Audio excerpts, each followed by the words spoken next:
All right, welcome back, everyone. This is the last of the Wave 1 Wild Roar assortment from Jurassic World Epic Evolution. This is the Gryposuchus. This is the last one I haven't yet to review. So it's pretty cool. We finally got in the mail. I got this from Amazon. So I went ahead and put a link on it if anyone needs it. This is kind of pricey, actually, nowadays. It's almost $17, $18 for this. Box a little banged up, but this is the rest of the wave mates. And before I open it, this is one that's actually packaged kind of cool.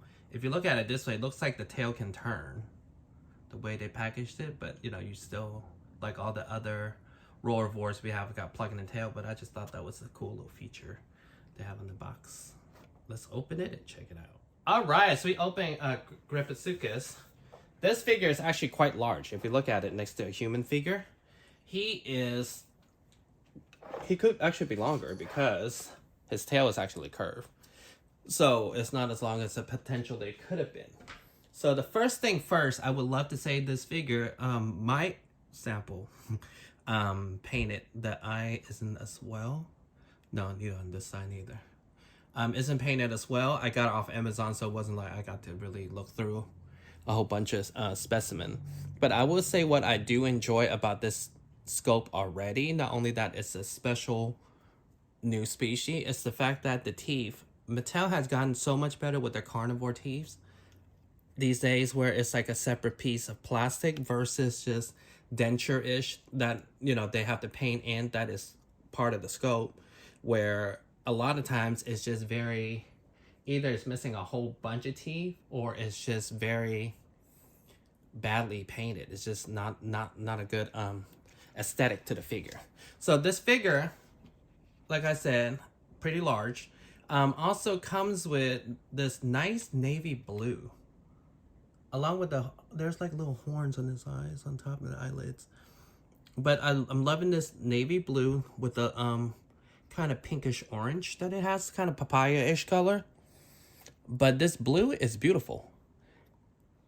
And then the belly is also painted along all the way up to the neck and to the mouth of the figure. It really does pop the figure up more when it's painted all the way down to the belly, because not all figures are painted all the way down to the belly.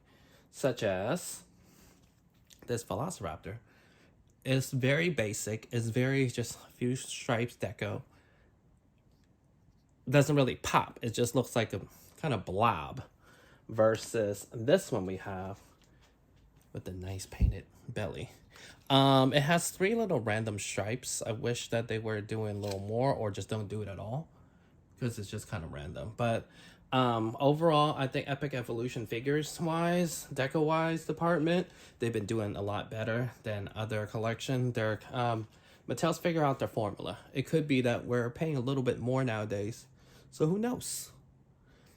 So this one, articulation wise, has ball joint. It's pretty cool. Yeah, it has ball joint. It's kind of stuck, but you can kind of turn it here, move it up and down. I mean, it's really one pose you can really put him. And then secondly, he also has an action feature up here.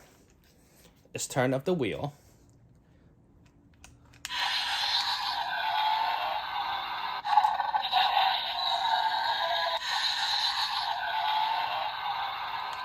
I love when Mattel does new species that are not just dinosaurs. These are like swampy crocodilian type of reptiles. I think it's pretty cool. It adds diversity into the group.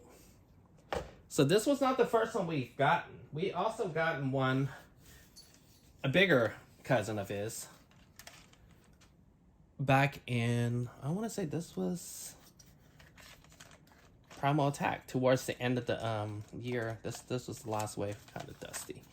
So as you can see, compare this one to this one. I feel like this was $19.99 back then. Now it's $25. So as you can see, it's pretty. You see how big this one is? And this was a large figure. So like I said, the one we're getting today is actually pretty big. And it's pretty cool. We have a second one now. This one's actually pretty cool. And you can do hand puppet basically, and move his mouth. So final thought with this figure, I think honestly is more pros than cons. I really enjoy the color. I really enjoy the aesthetics of this figure. It doesn't look too cartoony. Well, the color could be, but I do enjoy the color.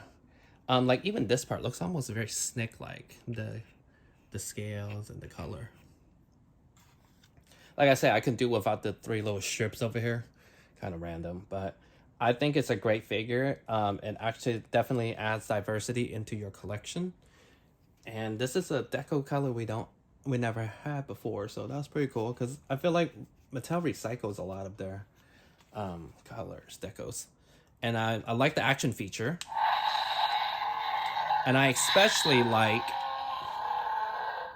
what they're doing with the teeth these days. It's a different, it's just, it gives the figure so much more personality than just the ones we had before. The only thing they could fix is the deco on the eye on my particular sample. Doesn't really look that well. But basic articulation, great for your park. This was in the swamp biome, so yeah, I would definitely pick this one up for my collection. Well, thank you for watching. I have a couple more things coming up this week, so I'll see you guys next time.